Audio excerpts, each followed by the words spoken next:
Hello प्यारे बच्चों, Hindi medium के नंबर 1 चैनल शुभम क्लासेस पर आप सभी का मैं स्वागत करता हूं।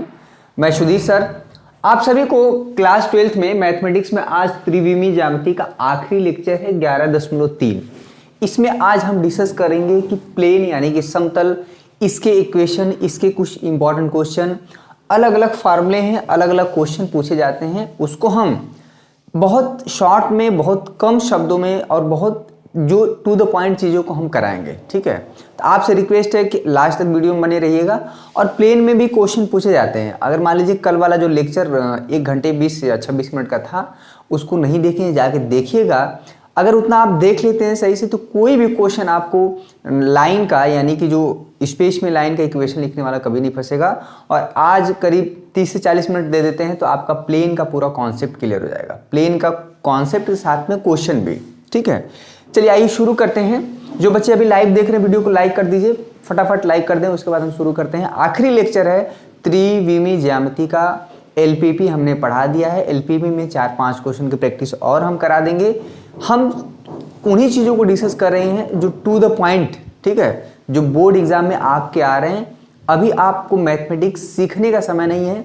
अभी मैथमेटिक्स आपको ऐसा करना है कि बोर्ड एग्जाम में आपका सवाल लग जाए। फिलहाल हमें उसी से मतलब है और आपको भी उसी से होना चाहिए। ठीक है, चलिए अगर कोई प्लेन है उसके इक्वेशन के बारे में हम लोग डिस्कस करेंगे। तो एक चीज़ आप समझ लीजिए, कोई भी प्लेन का इक्वेशन जो जनरल फॉर्म होता है कि प्लेन का इक्वेशन कैसा लगता है देखने में, तो ax + by + cz + d = 0 type का होता है।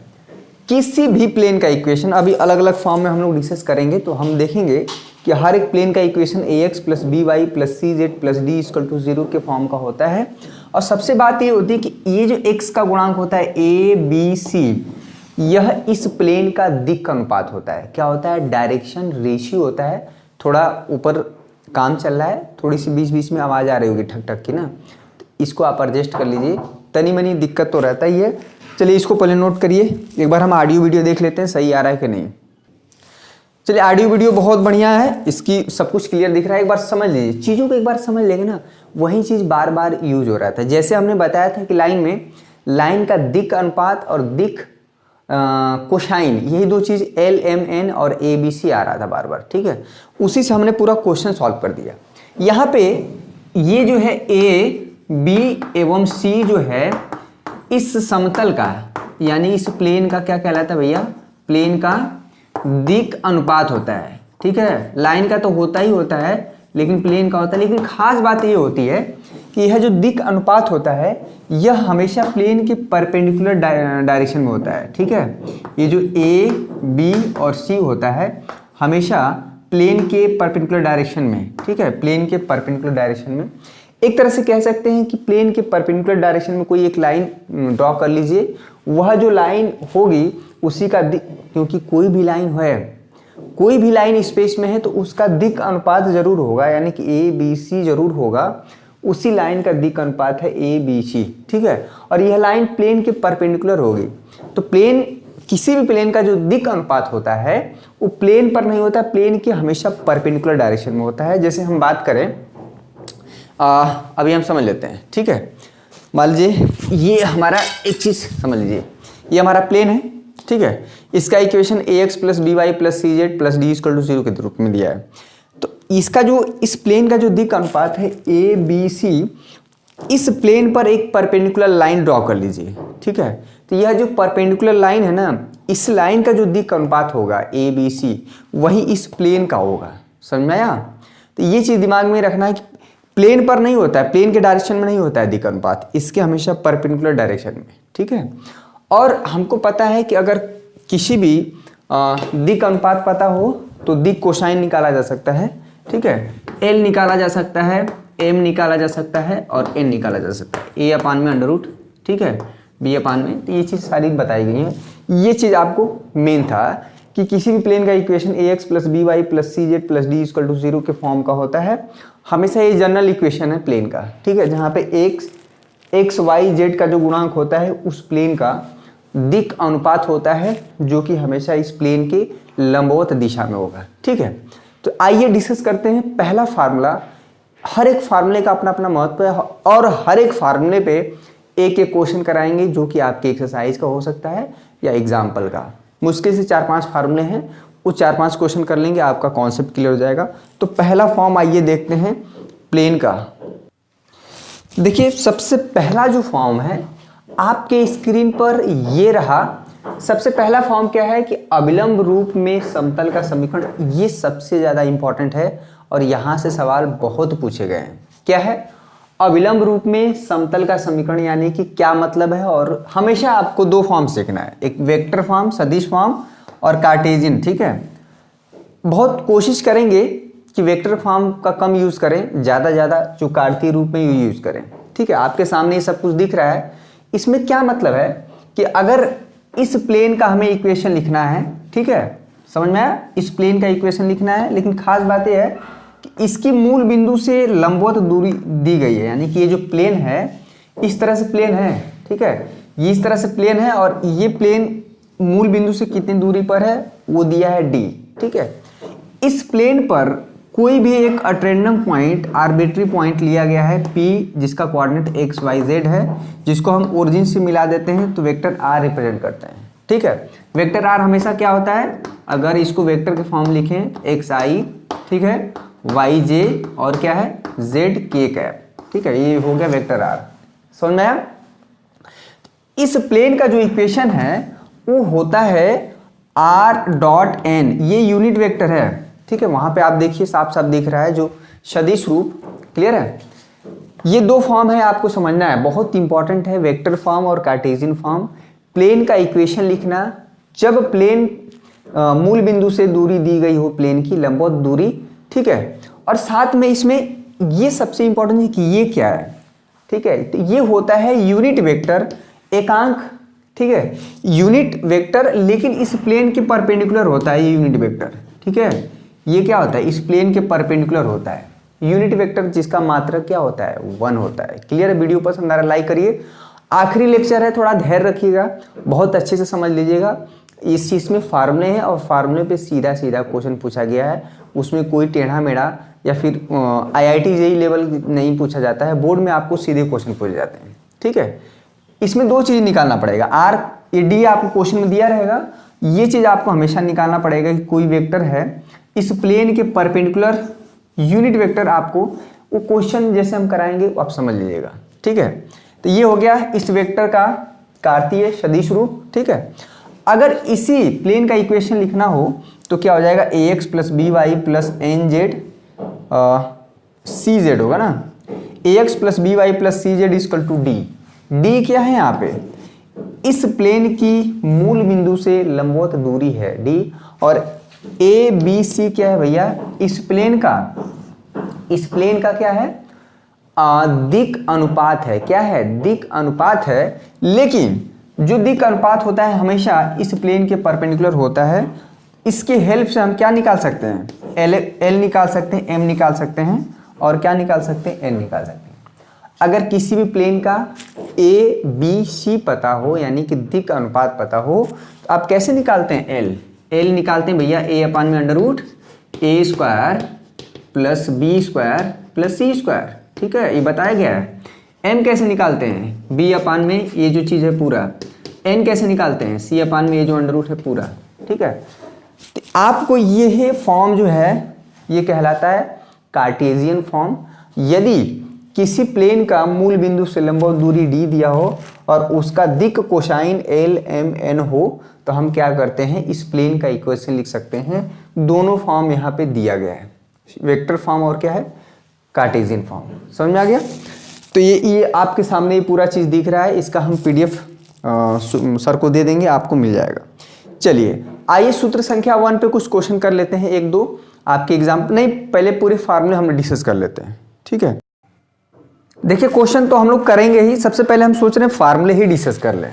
ठीक है, क्वेश्चन तो हम करेंगे ही, और सारे बच्चों से रिक्वेस्ट है कि जैसे जैसे बुक में कैसे दिया है कि एक फार्मूला, फिर उससे रिलेटेड 1-2 क्वेश्चन, फिर फार्मूला उससे रिलेटेड 1-2 क्वेश्चन, आप एग्जाम्पल के भी क्वेश्चन कर ले जाएंगे तो एक्सरसाइज को ऑटोमेटिक हो जाएंगे। ठीक है, हर प्रकार के क्वेश्चन आपके एग्जाम्पल में दिए हैं, तो सारे बच्चों से रिक्वेस्ट है कि एग्जाम्पल के क्वेश्चन देख लें। फार्मूला नंबर 2 है, वहां पे आपकी स्क्रीन पे रहा ये दूसरा जो कॉन्सेप्ट है कि एक दिए गए सदिश के अनुलंब तथा आपके बुक में भी है ये फार्मूला, ठीक है। यहाँ पे हम लिख नहीं रहे, इसको हम फार्मूले को डिस्कस कर देंगे कि क्या चीज फार्मूला कहना चाह रहा है, ठीक है। कह रहा है एक दिए हुए सदिश के अनुलंब तथा एक दिए गए बिंदु से होके जाने वाले समतल का समीकरण लिखना है। वेक्टर फॉर्म और कार्टेशियन फॉर्म, हमेशा दोनों फॉर्म आपको बताना है, ठीक है, हमेशा नहीं, 3-4 फार्मूले ऐसे हैं। क्या कहना चाह रहा है कि हमें एक ऐसे प्लेन का इक्वेशन लिखना है जो कि प्लेन क्या है, एक दिए हुए बिंदु, मान लीजिए एक पॉइंट P है जिसका कोऑर्डिनेट क्या है x1, y1, z1 है, ठीक है। ये थोड़ा सही चौक नहीं चल रहा जी, चलिए इसको, ठीक है। एक दिया हुआ पॉइंट रहेगा और ये जो है, ये जो प्लेन है एक दिए हुए लाइन के क्या है, परपेंडिकुलर है, ठीक है। ये चीज दोनों हमको दिया रहेगा।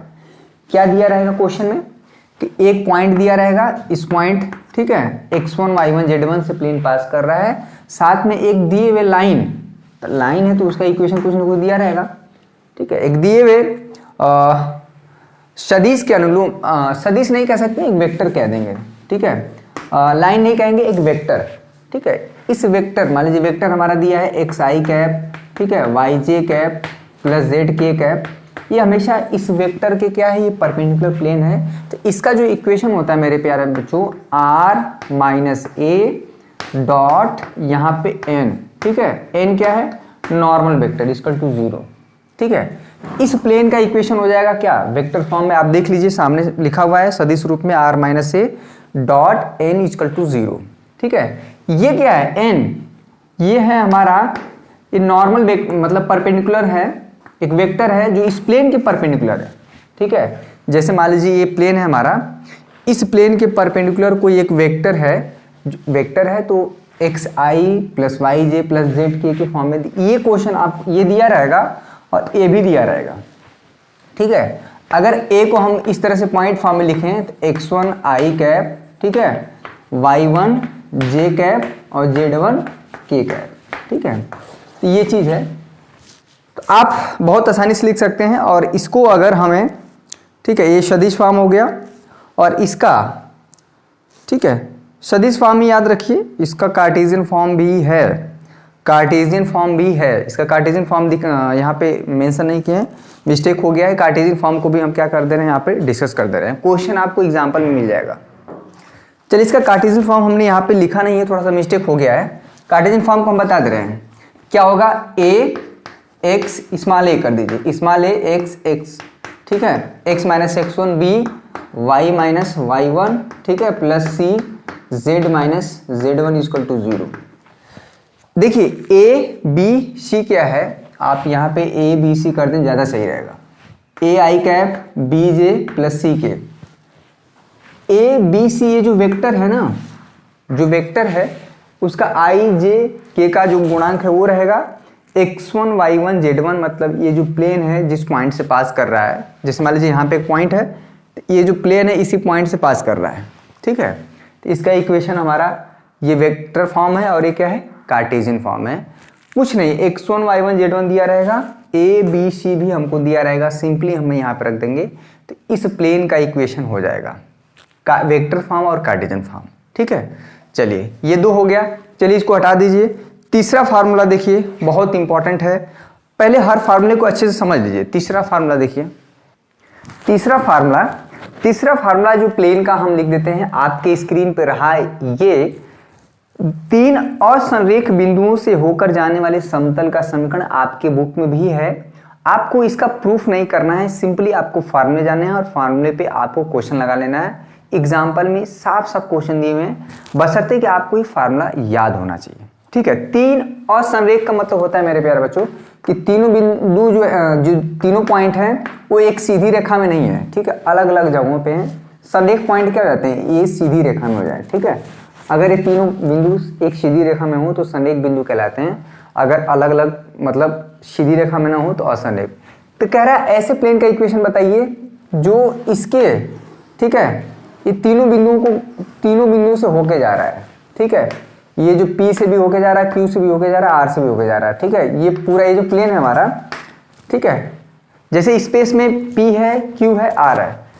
मान लीजिए यहाँ पे P है, यहाँ पे Q है, यहाँ पे आ रहा है। तो एक प्लेन हमारा इस तरह से है, ठीक है, तीनों बिंदु से होकर जा रहा है। और इसका जो इक्वेशन सिर्फ और सिर्फ आप कार्टेशियन फॉर्म में याद रखेंगे, वहां पे फार्मूला दिख रहा है। क्या फार्मूला दिख रहा है? इस प्लेन का जो इक्वेशन होगा कार्टेशियन फॉर्म में क्या है? x minus x1, y minus y1, z minus z1। और क्या है भाई? देखिए फार्मूला देखिए, x2 माइनस x1 यहाँ पे हो जाएगा y2 minus y1, z2 minus z1। इसके बाद क्या भाई? x3 minus x1, y3 minus y1 और z3 minus z1 equal to 0। देखिए x1 y1 z1 से घबराना नहीं है। ये क्वेश्चन जब आप करेंगे तो ये संख्या रहेंगे 1 2 3 4 5 का, ठीक है, इस टाइप। इसमें सिर्फ और सिर्फ आपको अननोन है x y z, ठीक है, x2 minus x1, y2 minus y। एक चीज फार्मूला को याद करने का क्या तरीका है कि x1 y1 z1, x1 y1 z1, x1 y1 z1, हर जगह x1 y1 z1 ही घटा है, ठीक है, ये चीज दिमाग में रखते। इसको जब आप सॉल्व करेंगे, ठीक है, तो ये प्लेन का इक्वेशन बनेगा कैसा? ax plus by plus cz equal to cz plus d equal to 0 type का। हमेशा प्लेन का इक्वेशन जो होता है हमेशा इस फॉर्म में आ जाएगा जब आप इसको सॉल्व करेंगे। तीसरा फार्मूला ये हो गया, ठीक है। चौथा फार्मूला देख लीजिए। चौथा फार्मूला बहुत इंपॉर्टेंट है, सारे फार्मूले हम डिस्कस कर देते हैं। हमेशा आपको प्लेन का ही इक्वेशन लिखना है, ठीक है। फार्मूला नंबर 4 समझ में आ रहा नहीं है? इस सारे फार्मूले आप दिए हुए हैं बुक में। हम पहले सोच रहे हैं ना कि फार्मूला एक बार क्लियर हो जाए तो उसके बाद ऑटोमेटिक सवाल आपको लगने लगे। फार्मूला इसलिए इंपॉर्टेंट होता है कि फार्मूले क्या क्या चीज़ दिए हुए और कैसे कैसे आएंगे, ठीक है। जब हम क्वेश्चन करते हैं तो समझ में नहीं आता कि फार्मूला कैसे अप्लाई करें। फार्मूला नंबर 4 क्या है? देखिए फार्मूला नंबर 4 आपके स्क्रीन पे रहा ये, ठीक है। क्या है कि समतल का समीकरण अंतःखंड के रूप में लिखना। इंटरसेप्ट फॉर्म क्या होता है देखिएगा। इंटरसेप्ट फॉर्म क्या होता है अभी समझ में आ जाएगा। कि ऐसे प्लेन का इक्वेशन लिखना जब कोई प्लेन एक्स एक्सिस पे ए इंटरसेप्ट करे, मतलब ए लंबाई कट करे। इतना लंबाई क्या है? ए है, ठीक है, ओरिजिन से। क्लियर है? ये हमारा क्या है? वाई एक्सिस है और ये हमारा क्या है? जेड एक्सिस है। वाई एक्सिस पे प्लेन जो है 0, v, 0, यानी कि ये पूरी लंबाई कितना कट कर रहा है? बी लेंथ का, ठीक है। और यहाँ पे सी लेंथ, सी पॉइंट है 0, 0, स्मॉल सी। तो ऐसे प्लेन का इक्वेशन बताइए जो प्लेन ऐसा प्लेन है कि एक्स एक्सिस पे ए इंटरसेप्ट कट कर रहा है, यानी कि ए लंबाई, वाई एक्सिस पे बी लेंथ कट कर रहा है और वाई जेड एक्सिस पे सी लेंथ। यानी इस प्लेन का इक्वेशन हमें क्या करना है? बताना है। बहुत आसान है, बहुत आसान है। क्या होता है इसका? साफ साफ दिख रहा है वहाँ पे, x by a plus y by b plus z by c equal to 1। ये हमारे प्लेन का इक्वेशन हो गया, ठीक है। ये वाला जो प्लेन है क्या है भाई? एक्स बाई ए, ठीक है। बस फार्मूला याद रखिए, y by b plus z by c equal to 1। Video पसंद आ रहा है लाइक करिए, फटाफट लाइक करिए। इतना बेहतरीन सेशन, इतना इंपॉर्टेंट।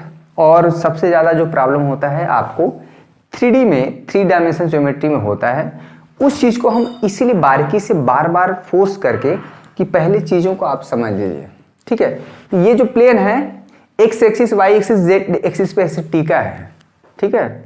जैसे दीवार होता है ना, दीवार के कॉर्नर पे अगर मान लीजिए कोई ऐसा चीज़ है, मान लीजिए दरवाजा ऐसे चिपकाना है, तो वो x axis, y axis, z axis तीनों पे टच करेगा, ठीक है। इस चीज़ को समझाने के लिए मेरे पास पेन होना चाहिए, लेकिन आप समझ सकते हैं कि ऐसा प्लेन है जो इस पे भी टीका है, इस पे भी, इस पे भी। ये ओरिजिन से ए लेंथ पे है, समझ में आ रहा है। ये लंबाई कितनी है? ए है, क्लियर है। ये लंबाई कितनी है? बी, और ये लंबाई कितनी है? सी, ठीक है। इस प्लेन का इक्वेशन है x by a plus y by b plus z by c equal to 1। एक क्वेश्चन भी आपको एग्जाम्पल में दिया हुआ है, आप चाहें तो उसको कर सकते हैं, ठीक है।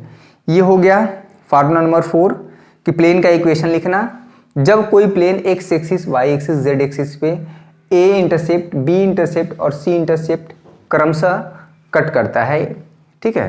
तो हम इस प्लेन का इक्वेशन लिख सकते हैं। फार्मूला नंबर 4 हो गया। चलिए इसको हटा दीजिए। फार्मूला नंबर 5 देखिए। देखिए फार्मूला नंबर 5 को भी आप अच्छे से समझ सकते हैं। फार्मूला नंबर 5 आपके स्क्रीन पर रहा ये। देखिए समझने की चीज़ है, बार बार हम कह रहे हैं समझने की चीज़ है। अगर ये फार्मूला ही आप समझ जाते हैं तो क्वेश्चन आपके एग्जाम्पल में सॉल्व है, आप बहुत आसानी से कर सकते हैं। मैं सारे बच्चों से यही कहना चाहूँगा कि एक्सरसाइज के क्वेश्चन में सॉल्व करिए, सिर्फ और सिर्फ आप एग्जाम्पल क्वेश्चन लगा के जाइए, एकदम आसानी से आपका काम बन जाएगा, बाकी क्वेश्चन हम कराएंगे। कह रहा है एक हमें ऐसे प्लेन का इक्वेशन लिखना है। देखिए ये हमारा प्लेन ये है, ठीक है, P1, इसका इक्वेशन दिया है, मान लीजिए r.n1 इक्वल टू d1, ये वेक्टर फॉर्म है। कार्टेशियन फॉर्म अगर हम लेंगे तो a1x plus b1y plus c1z equal to d1, ठीक है, क्योंकि किसी प्लेन का इक्वेशन दोनों फॉर्म, ये हमारा क्या है, वेक्टर फॉर्म है, और ये क्या है, कार्टेशियन फॉर्म है। एक दूसरा प्लेन है P2, जिसका कार्टेशियन फॉर्म में equation a2x plus b2y plus c2z equal to d2 है। अगर वेक्टर फॉर्म की बात करें तो प्लेन का equation r.n2 equal to d2 है।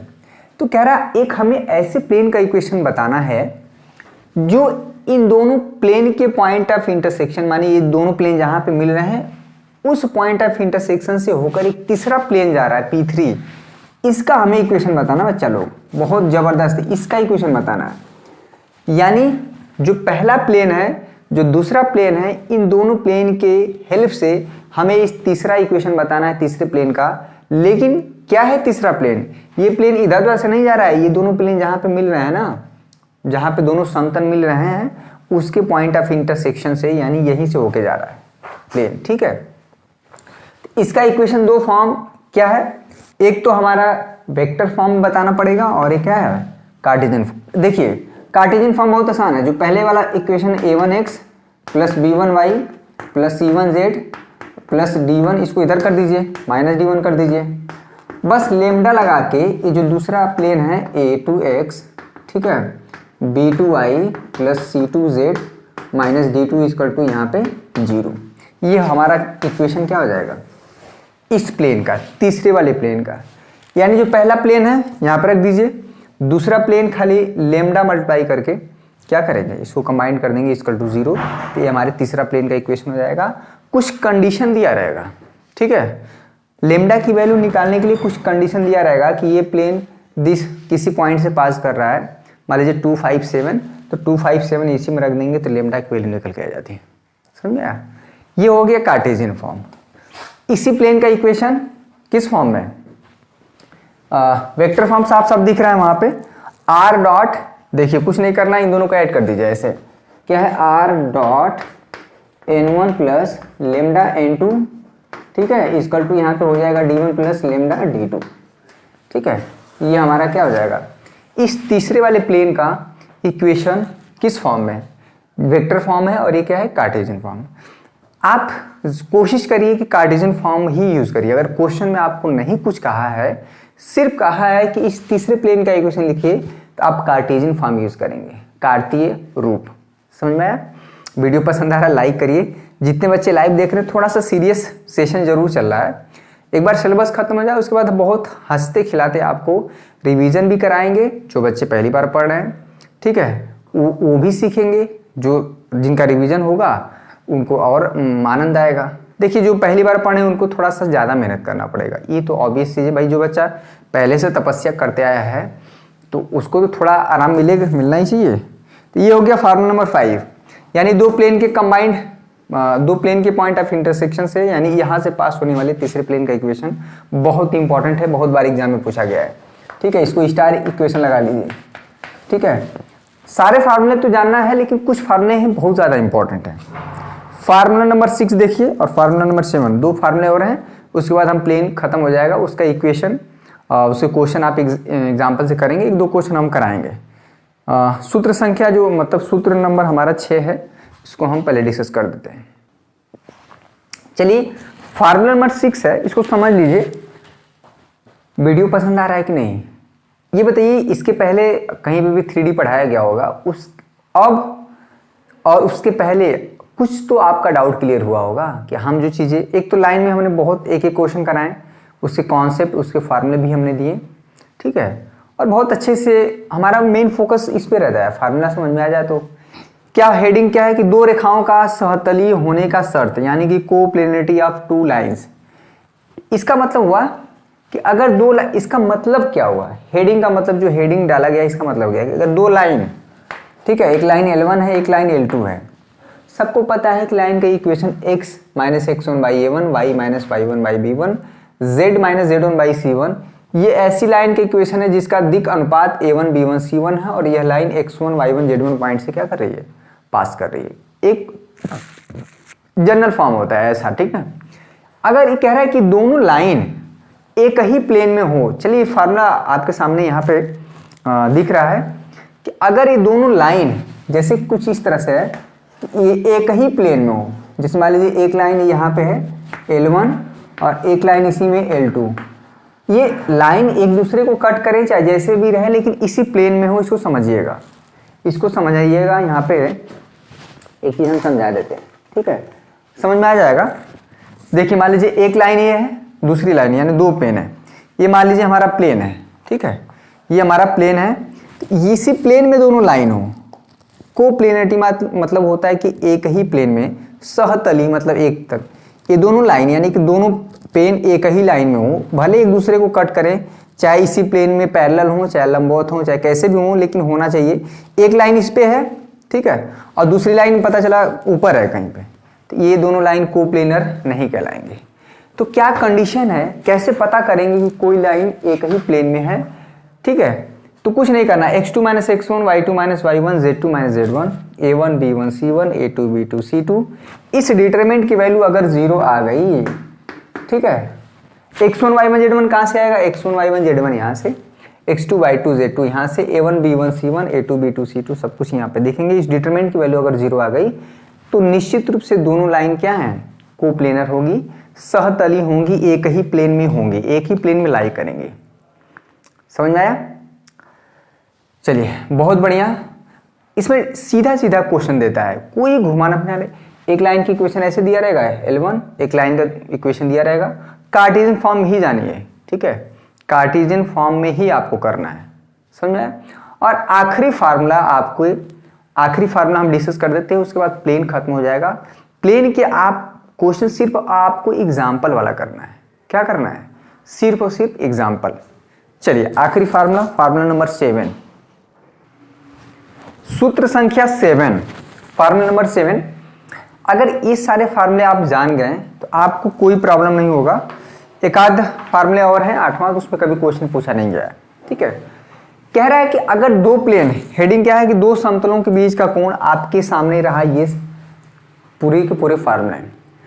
अभी तक आप ये जानते थे कि दो लाइन के बीच में एंगल हो सकता है, अगर दो लाइन इंटरसेक्ट करें तो एंगल बनता है, लेकिन यहाँ पे दो प्लेन के बीच में भी कुछ ना कुछ एंगल होता है, ठीक ना। बहुत ज़्यादा हम डिटेल में नहीं जाएंगे, अगर दो प्लेन है वो कितने एंगल पे हैं। अगर मान लीजिए दो प्लेन का इक्वेशन नॉर्मल फॉर्म, यानी कि ये जो हमारा नॉर्मल फॉर्म नहीं कह सकते, वेक्टर फॉर्म, r डॉट n1 इक्वल टू d1 एक प्लेन है, ठीक है, r डॉट n2 एक दूसरा प्लेन है, ठीक है। इसका इक्वेशन अगर वेक्टर फॉर्म में दिया है तो इन दोनों प्लेन के बीच में एंगल, यानी कि दोनों प्लेन एक दूसरे पे कितने एंगल पे हैं, cos theta equal to n1 dot n2।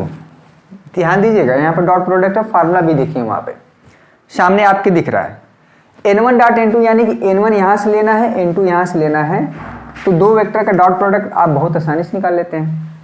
पहले वेक्टर का मैग्नीट्यूड, ठीक है, n1 का मैग्नीट्यूड इंटू n2 का मैग्नीट्यूड, यहाँ पे हमारा ये क्या आ जाएगा, cos थीटा।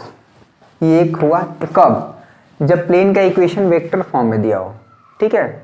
अभी आप यही सोच रहे होंगे, आपके दिमाग में जरूर है कि अरे दो फॉर्म देने की क्या जरूरत थी, एक का फॉर्म देता, कार्टेशियन फॉर्म आसान पड़ता है, ठीक है, थोड़ा सा, लेकिन क्या किया जाए, सिलेबस में है तो है। हाँ, अगर प्लेन का इक्वेशन इस तरह से दिया हो कार्टेशियन फॉर्म में, ठीक है, a1x plus b1y plus c1z plus d1 equal to 0 पहला प्लेन है, a2x, ठीक है, b2y plus c2z plus d2 equal to 0 दूसरा प्लेन है।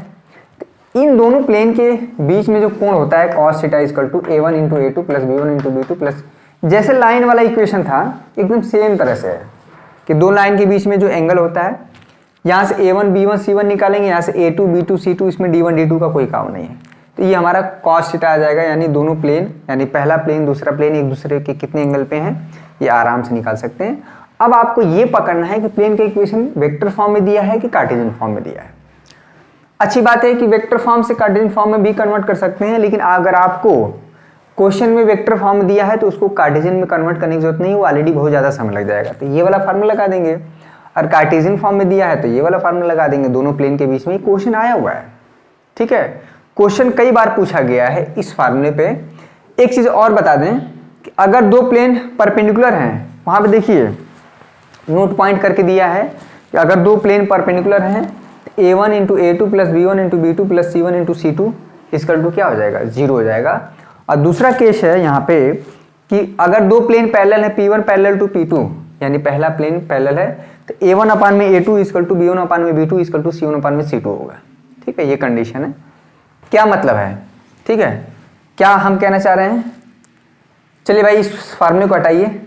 ठीक है, अगर दो प्लेन इस तरह से हैं, आपस में पैरेलल हैं, ठीक है, देखिए आपस में पैरेलल हैं, ठीक है, ये पैरेलल है ना, तो क्या कंडीशन है, A1 अपान में A2 B1 अपान में B2, ठीक है, यहाँ पे हो जाएगा C1 अपान में C2। इसका जो दिक कोसाइन यानी दिक जो अनुपात है, दोनों प्लेन के दिक अनुपात का अनुपात हमारा क्या होना चाहिए, बराबर होना चाहिए। ठीक है, तो ये हमारा हुआ सूत्र संख्या 7। सूत्र संख्या 8 भी देख लीजिए, बहुत आसान है, कोई बहुत बड़ा इशू नहीं है। यहाँ पे आखिरी फार्मूला है, फार्मूला नंबर 8। ठीक है, सूत्र संख्या 8 आखिरी होगा, थोड़ा धैर्य रखिएगा। इसमें 8 फार्मूले हो गए, लगभग उतना ही फार्मूला इसके पहले वाले में थे। तो प्लेन कठिन नहीं है, इसके फार्मूले आपको दिमाग में होने चाहिए। ठीक है, तो इसको बार बार देखना पड़ेगा। 11.2 और 11.3 में फार्मूले बहुत ज़्यादा हैं, उसको आप अपने जो फार्मूले वाली कॉपी है एक जगह रख लीजिए, फेंक मत दीजिएगा। एग्जाम आते आते ना इतना फट फूट जाता है ना कि लास्ट में उसमें देखने मना नहीं करता है। तो थोड़ा अच्छे से रखिए, जिसमें आप नोट्स बनाए हैं, जो फार्मूले वाली कॉपी है, थोड़ा सजा बजा कर रखिए, लास्ट के समय बहुत काम आएगी वो, मैं बता दे रहा हूँ। इतने ढेर सारे फार्मूले एक साथ दिमाग में नहीं रहते हैं। सूत्र संख्या 8 है कि एक समतल से दिए गए बिंदु की दूरी, ए हमारा प्लेन है। ठीक है, तो प्लेन है, तो प्लेन तो ऐसे एग्जाम में तो नहीं कहेगा कि लीजिए भैया ये प्लेन और यहाँ लीजिए एक बिंदु, इसके दूरी निकालिए। जब भी प्लेन देने का मतलब है कि उसका इक्वेशन देना, ax plus b y plus c z plus d equal to 0, एक जनरल इक्वेशन होता है प्लेन का। इस प्लेन पर इस बिंदु से हमें परपेंडिकुलर डिस्टेंस बताना है d। ठीक है, एक बिंदु है जिसका कोऑर्डिनेट x1 y1 z1, जैसे क्वेश्चन में बोल दिया कि 2,5,7 से, मान लीजिए यहाँ पे प्लेन है, सपोज करिए 5x plus 9y plus 8z equal to √2, 9 कर दीजिए, क्या दिक्कत है। ठीक है, ये हमारा प्लेन है। इस बिंदु 2,5,7 से इस प्लेन पे परपेंडिकुलर डिस्टेंस बताना है। ठीक है, यहाँ पे साफ साफ दिख रहा है।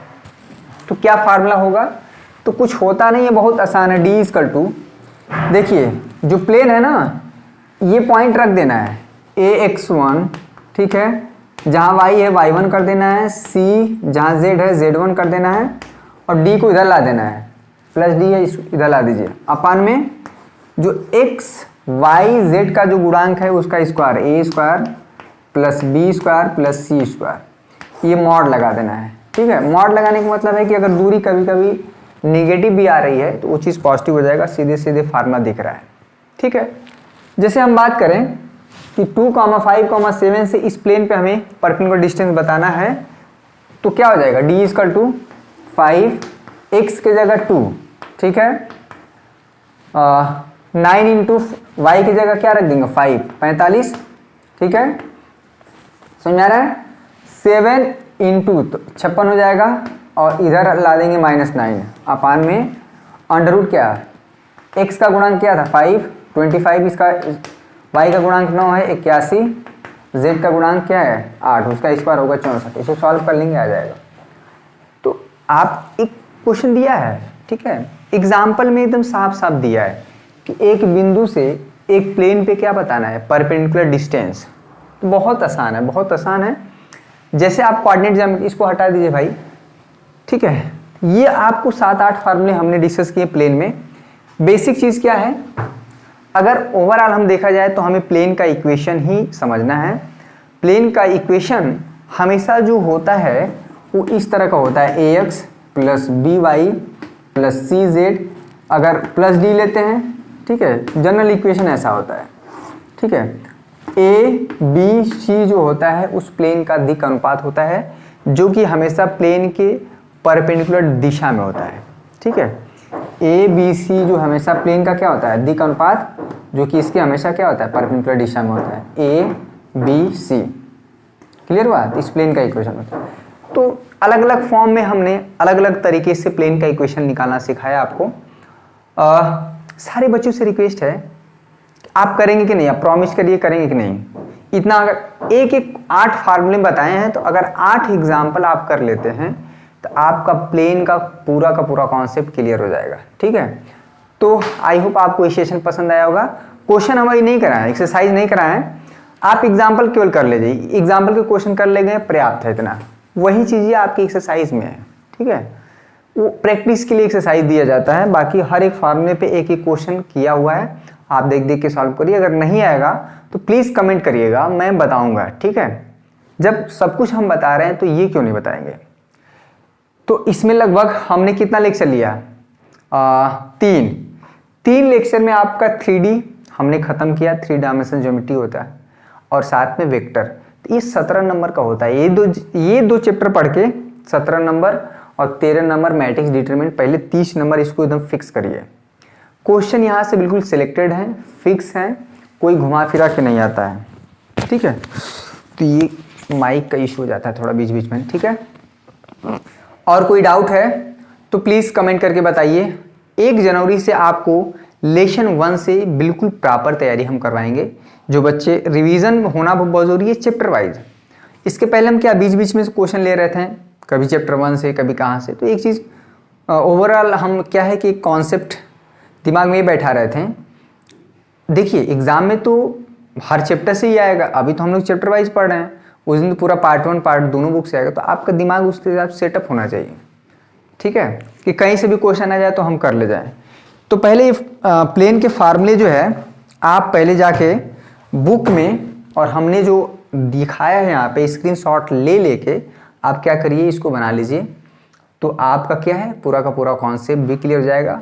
लिंक डिस्क्रिप्शन में दे देते हैं इस PDF का, तो शुभम सर आपको दे देंगे, आप वहाँ से डाउनलोड कर सकते हैं। डाउनलोड करने की जरूरत नहीं, आप खुद बना लीजिए, फार्मूला 5-6 पेज का है। ठीक है, आई होप आपको ये सेशन पसंद आया होगा, और जनवरी से पढ़ के कैसे अच्छा नंबर लाया जा सकता है वो वीडियो आप जाके देखिए, बहुत ही मज़ेदार वीडियो बना है। 1 लाख से ज़्यादा छात्र देख चुके हैं, उसमें कुछ न कुछ कंटेंट ज़रूर है, कुछ न कुछ बातें ज़रूर हैं जो सारे छात्र देखें। ठीक, आज के लिए बस इतना ही मेरे प्यारे बच्चों। आई होप त्रिविमीय ज्यामिति आपको जरूर समझ में आया होगा। एग्जाम्पल प्लेन के एग्जाम्पल करके हम एग्जाम्पल कराएंगे, ठीक है कराएंगे, लेकिन आप कमेंट करके पहले अपने से करिए, जो फार्मूले बताए हैं उस फार्मूले पे आप करिए, उसके बाद हम कमेंट देखेंगे। बच्चों का डाउट रहेगा तो उसको बीच में एक दिन क्लियर कर देंगे। ठीक है, लेकिन जितना बताया गया फिलहाल अभी इतना दिमाग में बैठाइए, फार्मूला बैठाइए, कॉन्सेप्ट बैठाइए, लाइन वाला प्रश्नावली 11.2 के सवालों को हल किए उसको क्लियर करिए। तो इतना ढेर सारी चीज़ें आपको हैं समझने के लिए बहुत है। ठीक है, बहुत बच्चों का कमेंट आ रहा है सर समाकलन में बहुत प्रॉब्लम है, समाकलन एक बार फिर से रिवीजन। तो सारे बच्चों को हम रिवाइज कराएंगे समाकलन बहुत अच्छे से। ठीक है, लेकिन इससे पहले की वीडियो देखिए। ठीक है, उसको देखिए, बार बार देखिए, 1 बार नहीं 2 बार नहीं 3 बार, जितना बन पाए उतना बार देखेंगे उतना बार क्लियर होगा।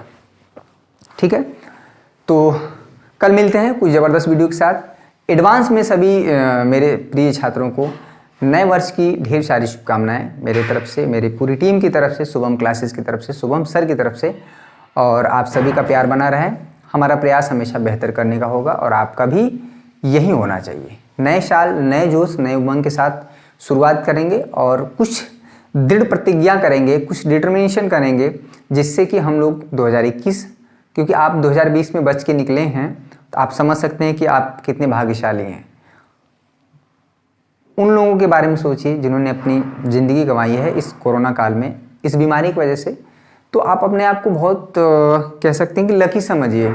इन सारी चीज़ों के बावजूद भी आप सर्वाइव किए, तो कुछ बेहतर करना है, यहाँ पे रहना है तो कुछ बेहतर करना है, ताकि लोग जानें आपको, और आपसे जुड़े हर व्यक्ति को बहुत गर्व महसूस होना चाहिए कि हाँ मेरा बेटा या बेटी रिजल्ट बहुत बेहतर रहा। वो जिस काम के लिए हमने पैसा इतना खर्च किया उसका क्या है परिणाम बहुत बेहतर रहा, तो उनको अंदर से खुशी होगी। और आने वाले दिनों में आपकी जो पढ़ाई है उसमें भी गार्जियन पैसा इन्वेस्ट करने में बिल्कुल हिचकेंगे नहीं। ठीक है, क्योंकि उस हिसाब से आप आउटपुट देंगे तो गार्जियन को भी परेशानी नहीं होती है। जिनके बच्चे नहीं पढ़ते हैं वहाँ पैसा भी खर्च करने में गार्जियन एक बार हिचकते हैं। ठीक है, तो कल मिलते हैं ज़बरदस्त वीडियो के साथ। तब तक के लिए आप सभी का बहुत बहुत शुक्रिया। जय हिंद, जय भारत।